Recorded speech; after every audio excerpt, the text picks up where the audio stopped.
Bonjour chers Africains, encore c'est votre frère Denis Kalenga Wachipamba et dans cette vidéo nous allons parler de l'unité de l'Afrique. Comment y arriver? Ça fait des années que nous parlons de l'unité de l'Afrique, ça fait des années que les gens disent que les Africains doivent être unis, mais cela n'arrive jamais. On ne se pose jamais des questions pourquoi, ou jusqu'à quand nous allons juste rester dans des paroles qui ne sont jamais concrétisées. Et aujourd'hui, je pense que je peux proposer une arme à unification massive pour le continent africain. Je dois dire, je ne crois pas que je suis la première personne à présenter cette idée. Il y a eu bien d'autres personnes qui ont présenté cette idée dans des années précédentes. Peut-être moi, je m'engage maintenant à faire tout ce qui est de mon pouvoir pour que cette idée puisse maintenant être concrétisée. Et l'idée est que le Swahili, la langue Swahili, doit être utilisée comme une arme à unification massive de l'Afrique. Et je vais expliquer pourquoi le Swahili. Ce n'est pas une décision qui est basée sur des sentiments, non. Nous devons premièrement comprendre que l'Afrique, en Afrique, le Swahili est parlé dans 12 pays. Peu de gens savaient ça. Le Swahili est parlé en Tanzanie, au Kenya, en Ouganda, au Congo, RDC, au Rwanda, au Burundi, aux îles Comores, en Somalie, en Mozambique, en Zambie, Malawi et Madagascar. Oui, faites les recherches, vous allez y découvrir. Donc, c'est la langue la plus parlée en Afrique.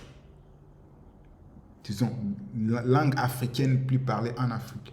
Bien sûr, il y a certaines personnes qui disent que non, le Swahili est venu de l'arabe. Il faut comprendre la différence entre être influencé par l'arabe et venir de l'arabe. Non, c'est très différent. C'est très différent. Juste, tu peux être par exemple de Goma, tu parles ton Swahili, tu pars par exemple à Lubumbashi, ton Swahili sera influencé par ce que tu vas écouter à Lubumbashi. Mais ça ne veut pas dire que ton Swahili vient de Lubumbashi. Au fait, c'est ce qui s'est passé. Les Arabes sont arrivés, ils ont influencé une langue qui était déjà parlée. Il faut comprendre l'histoire. Alors, pourquoi nous devons considérer les Swahili comme une arme à unification de l'Afrique? Parce qu'il y a une puissance dans la langue unie. Comment tu te sens quand tu es quelque part? Peut-être tu es en train de voyager. Tu es loin de ton pays, tu as un aéroport quelque part dans le monde. L'aéroport est plein des Chinois, des Japonais, des Français, des Italiens, donc plein de tout le monde. Et tu écoutes dans la foule quelqu'un qui parle ta langue. Ça t'est déjà arrivé, que ce soit à un aéroport ou n'importe où ailleurs.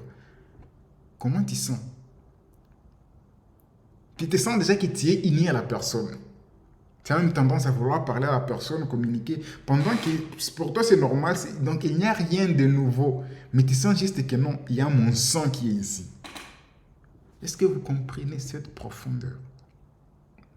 Et maintenant, imaginons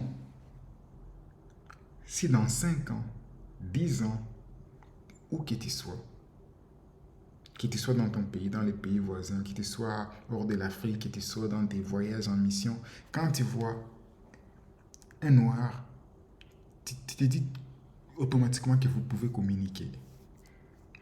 Tu n'as pas besoin de savoir s'il est de la Mozambique, tu n'as pas besoin de savoir s'il est sud-africain, tu n'as pas besoin de savoir s'il est camerounais. Tu vois un noir, tu dis ça c'est un frère et vous commencez à communiquer. Vous voyez les degrés de l'unité l'unité qui sera présente en Afrique. Et c'est sur base de cette unité-là que nous pouvons même construire d'autres choses que nous avons toujours voulu mettre en place. Ça, c'est déjà le premier pas vers l'unité. Et comme je viens de vous le prouver, la langue a une puissance spirituelle. Raison pour laquelle quand tu es tu es très loin de chez toi et que tu écoutes quelqu'un qui parle ta langue, tu te sens attaché à la personne automatiquement. Si on veut, dans le même exemple que j'ai donné, quelqu'un veut te battre, cette personne qui t'a entendu en train de parler sa langue va venir te défendre. Parce qu'il se sent uni. La langue est une puissance spirituelle, comprenons cela. Alors, vous savez, moi parfois je suis étonné de comment nous continuons à fonctionner chez nous. Et ça me ronge le cœur. Dans un continent souverain, à l'école, cours d'option, latin. Vous savez, parfois, parfois on exagère.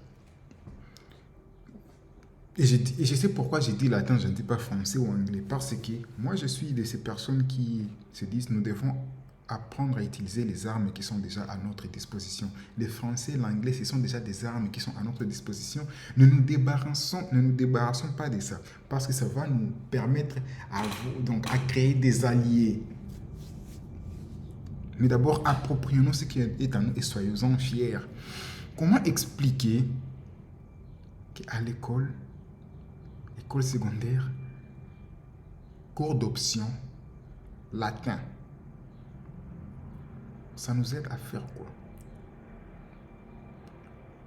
Et on part même loin. Si à l'école on t'écoute en train de parler une langue nationale, Swahili par exemple, comme moi, là où j'ai fait mes études secondaires, si on t'écoute en train de parler Swahili, on te punit, tu es exclu. Tu dois revenir à l'école après avoir écrit 1000 fois. Je ne parlerai plus jamais Swahili à l'école. Donc, en fait, est-ce que vous savez les mécanismes qui se passent dans les conscients et les subconscients de quelqu'un? C'est inné. Donc, ça développe la haine contre ta propre identité. La haine, donc le mépris de ta langue, le mépris de ta puissance spirituelle. Parce que quand j'ai dit que la langue est une puissance spirituelle, donc le système qui est en place développe en toi le mépris, la haine de cette puissance spirituelle qui est à toi. Et tu t'accroches à une puissance spirituelle qui ne t'appartient pas. Tu deviens comme un enfant adoptif dans une maison qui ne l'appartient pas. Bien sûr, tu auras à manger, mais pas à la même qualité que les ayants droit. C'est ça le problème que nous avons en tant qu'Africains. Notre système éducatif doit comprendre cela. Pourtant, c'est simple à mettre en action.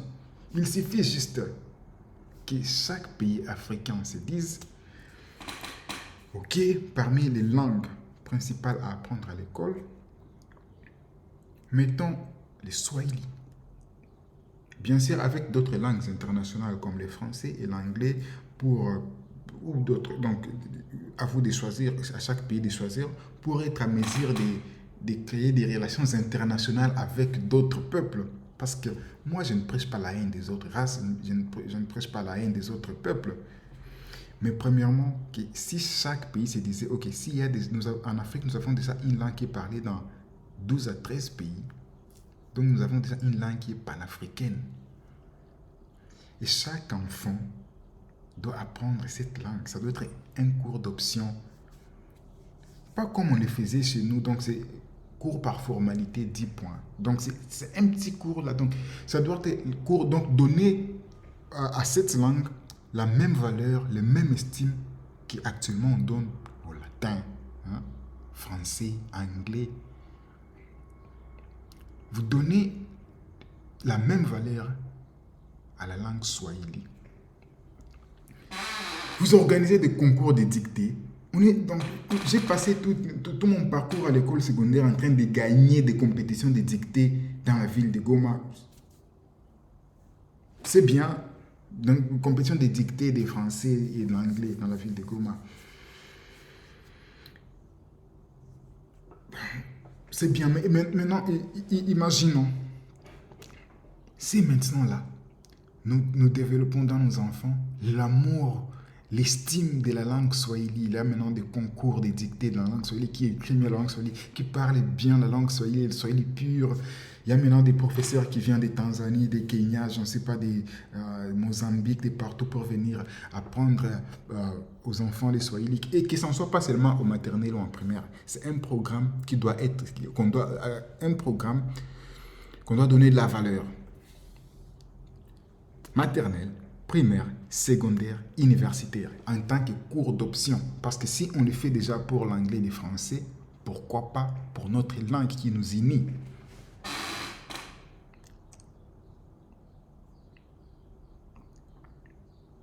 Est-ce que vous comprenez l'affaire? Maintenant, si on met cela en place, il nous faut juste 10 ans pour qu'une nouvelle génération soit une génération des enfants qui comprennent, qui parlent très bien Swahili partout en Afrique.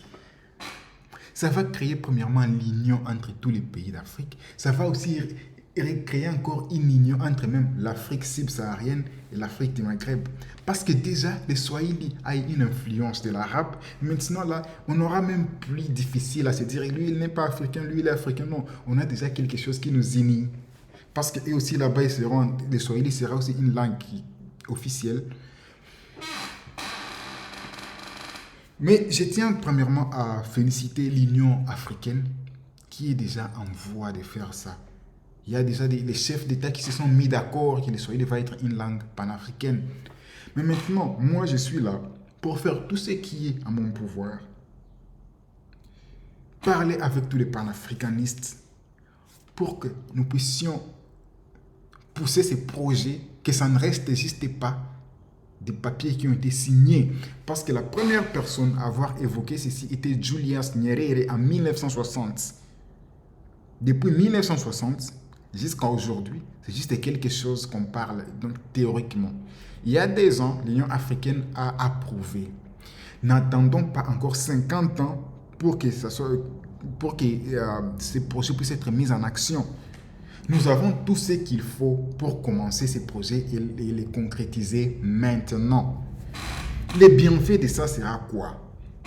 Si je suis au Congo, je peux sortir du Congo et partir en Libéria et savoir que je vais m'exprimer, on va me comprendre, il va s'exprimer, on va se comprendre. Premièrement, ça crée des échanges faciles. Et une fois, vous voyez que vous avez déjà des échanges faciles, ça va même briser les barrières. Pourquoi continuer à faire des processus de visa difficiles pendant que vous avez la même vision des choses, vous conjuguez, donc vous parlez la même langue. Et c'est ce qui crée la vraie Union africaine. Ce qui existe aujourd'hui, je ne sais pas pourquoi nous appelons ça Union africaine, parce qu'il n'y a pas d'union. Quand on compare ça à l'Union européenne, là où vous avez libre circulation, vous comprenez qu'il y a une union. Mais chez moi, je ne peux pas sortir de chez moi, aller par exemple au Kenya sans avoir un visa, aller par exemple en Afrique du Sud sans avoir un visa, aller au Nigeria sans avoir un visa, lui aussi ne peut pas sortir de chez lui pour venir chez moi sans avoir un visa. Donc, mais tout cela, c'est parce qu'il n'y a jamais eu un système qui nous permet de renforcer notre unité, de se sentir unis. On ne se sent pas unis. Et dès que nous serons à ce point-là, et ça ne demande même pas beaucoup de choses ou beaucoup de temps. Parce que si on commence l'année prochaine, peut-être les adultes auront du mal à s'adapter, parce que les adultes ont toujours du mal à apprendre une nouvelle langue. Les enfants, vous pouvez compter que tous les enfants qui commencent leur parcours académique, dans 10 ans, ils seront fluents, donc éloquents en Swahili partout en Afrique. On dit que les enfants sont l'avenir. Donc l'avenir de l'Afrique, c'est un avenir d'une Afrique qui est unie. Et quand l'Afrique est unie, le Rwanda n'aura plus besoin de commencer à envier le Congo. Parce qu'il sait déjà que nous sommes une libre circulation. Ce qui est là me bénéficie, ce qui est ici bénéficie de celui-là. Donc ça va briser toutes ces frontières imaginaires qu'on nous a imposées. Mais toutefois, je ne demande pas qu'on rejette les langues occidentales ou les langues que nous parlons déjà comme le français. Parce que pour le moment, si même vous êtes en mesure de m'écouter, vous êtes au Cameroun, en Côte d'Ivoire, c'est parce que je parle le français. Donc, pour dire que... mais ça, c'est pas pour dire que...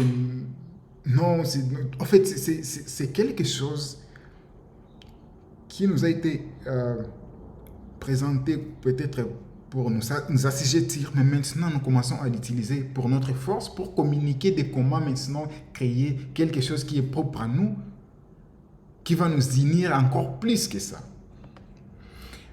Mais ne rejetons pas ces langues parce qu'on doit s'en servir pour faire des échanges internationaux, intercontinentaux avec d'autres peuples, parce qu'on ne devient jamais fort seul.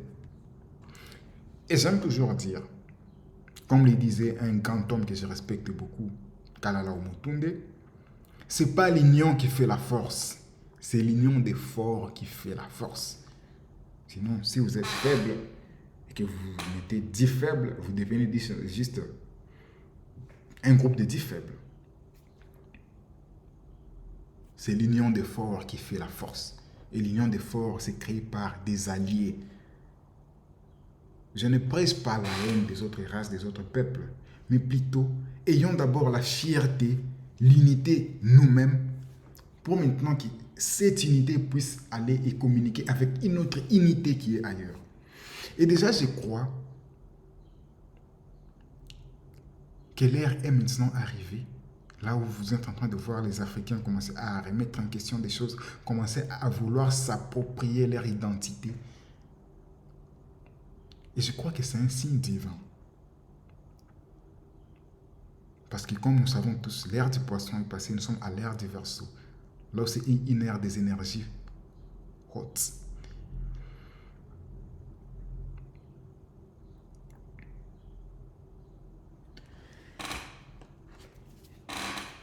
Je ne sais pas ce que vous pensez. Mais moi, je crois vraiment que nous avons un trésor, les Swahili. Et je n'aimerais pas que les gens développent une certaine pensée d'exclusion, comme si on a exclu d'autres langues. Si c'était les Lingala qui étaient parlés dans 12 pays en Afrique, j'aurais dit Lingala. D'ailleurs, même Swahili, ce n'est pas ma langue à moi. Ma langue à moi, c'est les Chiluba. Mais je ne suis pas là en train de dire faisons des Chiluba la langue africaine, parce qu'elle est juste parlée au Kassai, par les Baluba, par un seul peuple. Mais nous avons les Swahili, une langue qui est parlée par 12 pays africains. Donc, bien que dans certains pays, c'est la langue la plus répandue, dans d'autres pays, il y a quand même un peuple qui parle ça. Comme même au Congo, ce n'est pas la langue de tous les Congolais, mais qu'il y a quand même un peuple qui parle le Swahili. Même chose, Malawi, Zambie, Madagascar, Mozambique, les îles Comores, Somalie, Burundi, Rwanda, Ouganda, Tanzanie, Kenya. Nous avons déjà une arme pour nous unir. Et si nous sommes unis, je ne vois pas ce qui peut nous être impossible. J'ai vu récemment, il y a un développeur, je crois, kenyan, qui a développé un langage de programmation appelé Swahili Lang. Je demande à tous les programmeurs d'aller jeter un coup d'œil, ça s'appelle Swahili Lang. Donc vous voyez déjà que dans le mental des Africains, ils commencent déjà à avoir cette mentalité de nous devons créer parce que nous sommes des êtres divins. Et quand on est un être divin, on crée. Nous sommes des dieux, donc nous devons créer. Nous sommes des êtres divins, nous devons créer. J'ai continué à répéter, nous sommes des êtres divins, nous devons créer. Commençons par créer l'unité. Soyons unis en nous rappelant que c'est l'union de forts qui fait la force. Pas seulement l'union, pas seulement l'unité. Soyons forts. Rappelez-vous ce que j'ai dit. La langue a une puissance spirituelle. Et arrêtons de stigmatiser, arrêtons de minimiser, arrêtons de créer une haine ou un sous-estime contre notre langue ou contre nos langues. Il faut même qu'il y ait des lois qui interdisent au chef d'établissement de punir un élève qui s'est exprimé dans sa langue. Parce que c'est tellement déshonorant. Vous pouvez essayer de vous imaginer, en Chine, un élève qui est puni parce qu'il a parlé chinois à l'école. Même quand vous y pensez, vous trouvez à quel point c'est ridicule. Au Japon, un élève a été puni parce qu'il a parlé japonais à l'école plutôt que parler anglais. On peut accepter de dire à l'enfant que ça va, très bien, on vient de comprendre ce que tu viens de dire en Swahili, ok, ça va peut-être, mais vu que le système actuel nous permet seulement de travailler en français, ce que tu as dit en Swahili, ça te dit comme ça en français, ça c'est juste que pour que tout le monde puisse comprendre ça.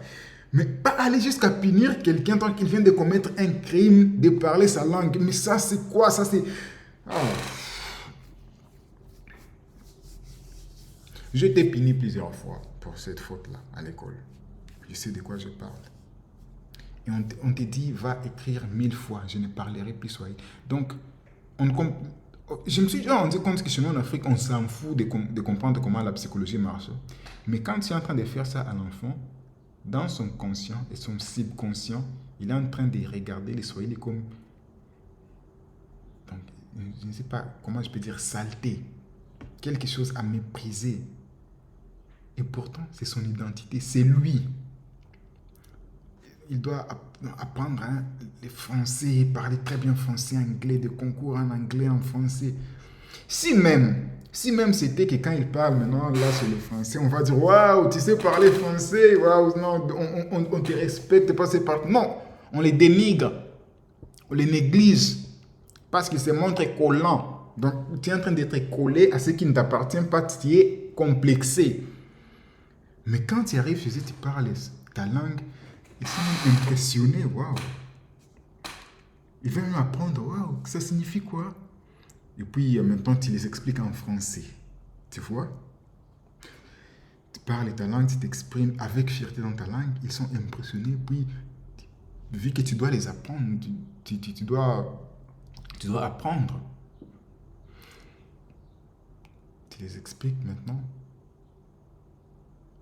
en français ou en anglais. Raison pour laquelle j'ai dit, on ne doit pas rejeter d'autres langues parce que ça doit nous servir à faire des échanges internationaux. Je suis très content, oui, quand je vois mes neveux et tout le monde être éloquent dans des langues internationales. Je suis très content, c'est bien. Vous allez faire des grandes choses avec des pays étrangers. Mais si ces pays-là trouvent que vous n'avez aucune fierté de ce que vous êtes, de votre propre langue, tu ne comprends pas ta langue, ou tu as honte de ta langue, ou tu considères ta langue comme une langue inférieure, ils te considèrent aussi comme un être inférieur. Et comme on dit que selon eux, l'homme, c'est une évolution d'espèce. Si tu es un être inférieur, tu es un singe. Parce que dans cette théorie de l'évolution, c'est le singe qui est avant d'être un homme. Alors, plutôt que de continuer à pleurer quand on t'appelle singe, approprie-toi de la fierté de ce que tu es. Parce que c'est ce qui pousse les gens à penser que tu n'es pas fier de toi parce que tu te sens que tu n'es pas assez bon. Tu dois ressembler à lui pour être bon.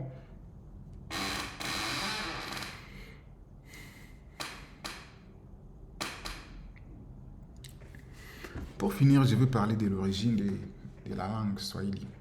C'est une langue qui s'est développée en Afrique de l'Est, là où encore on trouve l'homme le plus ancien de l'humanité. Donc pour dire, si on peut partir sur la logique, le swahili, son origine se trouve en Afrique de l'Est, Kenya, Tanzanie, tout ça là. Et c'est là qu'on avait trouvé les ossements de l'homme le plus ancien de l'humanité, raison pour laquelle on dit que l'Afrique est le berceau de l'humanité. Ok. Si tel est le cas, ça veut dire que les premiers hommes, selon les preuves que nous avons trouvées, parlaient la langue qui était parlée dans ces coins-là. Dans ces coins-là. Ces coins-là. Vous voyez même cette langue. Si j'ai parlé en swahili, là, ça serait facile. Et cette langue-là, c'était quoi? Le swahili. Ça, c'est pas... Donc, c'est juste ma façon de réfléchir sur ça. Et raison pour laquelle ça a une puissance. Ça ne s'est pas répandu dans 12 pays pour rien, par hasard. C'est pas un hasard. La nature ne fait pas des hasards. Dieu ne fait pas des hasards. Alors, Ça s'est développé, c'est parti dans des îles. Et puis, à partir je crois, du XIIIe siècle, il y a eu les Arabes, il y a eu l'invention arabe. Ils sont venus, ils ont trouvé un peuple, c'est l'île des Zanzibar, qui parlait une langue différente de leur langue, l'arabe. Et maintenant, il y a des sources pour dire, même les mots swahili signifient quoi. La première source, c'est la source africaine, qui veut dire swahili, signifie Waswahili, Wasiwahili, ce qui signifie en swahili, vous pouvez même chercher sur Google Translate, Wasiwahili, ce qui signifie les gens de cette île, des gens d'ici, Watu Wahapa. Donc maintenant, quand les Arabes sont arrivés, les gens qui se trouvaient là-bas, ils ont dit, nous sommes Wasiwahili. Wasiwahili. Tapez sur Google Translate, ça signifie quoi? Ça, c'est la première source. Ça, c'est la source qui nous appartient à nous, les Africains. C'est comme ça, les noms swahili, c'est nous qui l'avons. Il n'y a personne qui nous l'a donné.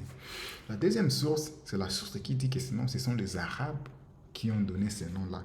Parce qu'en arabe, Sahil signifie les rives. Donc maintenant, quand ils ont trouvé les gens là-bas, ils les ont appelés Wasahil, et puis plus tard, c'est devenu Waswahili. Et comme vous connaissez, on essaye à ravir à l'Africain tout ce qui lui prouve qu'il a aussi apporté quelque chose à l'avancement. On veut faire croire à l'Africain qu'il n'a rien inventé, même pas les noms de sa langue. Si on y pense juste et logiquement, la version africaine est la plus logique. Un peuple que vous avez trouvé Cyril Nil, vous avez demandé, il s'appelle juste, donc non, nous sommes les gens de cette île, donc c'est comme ça qu'ils se sont imprimés, Wasiwahili. Vous avez compris? Ah, ok, ils se disent qu'ils sont de Waswahili, ok. Mais après, changer ça pour dire que non, c'est nous qui avons créé ce nom, c'est bien parce que ça sert à votre cause d'enlever de la tête de l'Africain son histoire et lui montrer qu'il n'a rien apporté à l'avancement de l'humanité et que vous l'avez tout apporté, comme ça il doit dépendre de vous. Mais nous sommes maintenant à une ère là où on doit être honnête. L'ère de la prédation est passée. La trompette a sonné. Nous sommes maintenant à l'ère là où on doit avoir des relations honnêtes, des relations de force. Ça ne vous coûte rien de donner aux Africains les crédits de ce qu'ils ont apporté à l'humanité. À plus forte raison, les noms de leur langue. Parce que ce que je viens de dire ici, ça se prouve par plusieurs exemples. Parce que c'est de la même façon qu'on a dit que tel a découvert l'embouchure du fleuve Congo qui existait là et que nous savions que c'était là.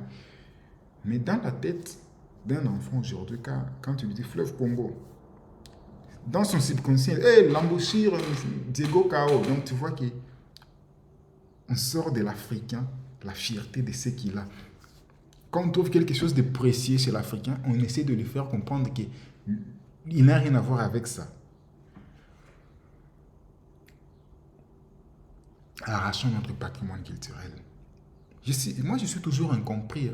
Je vais voir encore, je ne sais pas, les prophètes, je ne sais pas qui vont encore m'attaquer sur quelque chose d'aussi simple que ça. Ils vont me coller tous les noms, je suis perdu. En fait, peuple africain, il est temps que nous nous réapproprions notre histoire. Nous autres, nous avons mis notre tête à couper. Parce que vous comprenez que quand quelqu'un commence à demander aux Africains de se réapproprier son histoire, d'être fiers de leur identité, il devient l'ennemi de tout le monde, malheureusement y compris même des Africains. C'est ce qui me fait mal. Je serais même à l'aise si je me savais que ça va. Il n'y a que ces autres peuples qui vont me haïr parce que j'essaie de réveiller les Africains. Les Africains vont te haïr même plus. Comme on dit toujours, quand ton bras droit est en train de combattre pour l'Afrique, ton bras gauche est en train de combattre contre un Africain qui essaie de te combattre. Arrêtons ça. Et je crois que pour commencer, validons ce projet d'une langue unique. Je vais me battre pour ça personnellement. Je rends ça ma lutte personnelle. Je vais parler avec d'autres. L'Afrique ou la mort, nous vaincrons. Ingeta.